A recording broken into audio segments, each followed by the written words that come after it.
1. In this video, I'll show you how to get a web browser on your Hisense Smart TV so you can browse the internet directly from your TV. Step 1. Check your Hisense TV operating system. Hisense TVs run on different platforms like Vidaa, Android TV, or Roku TV.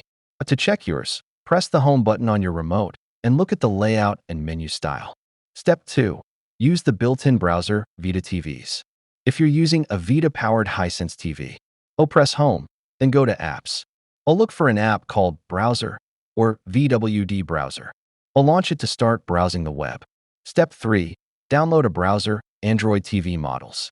If your Hisense TV is an Android TV, open the Google Play Store.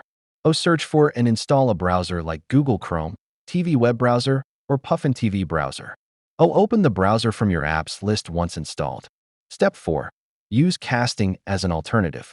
If your TV doesn't support a browser, use your phone or laptop to open the browser. Then use Chromecast or screen mirroring to cast it to your Hisense TV. Bonus tip: some Roku-based Hisense TVs don't support web browsers. In that case, casting or using a streaming device like Amazon Fire Stick with a browser app is your best option. Thanks for watching. If this helped, don't forget to like, comment, and subscribe for more Hisense TV tips and tricks.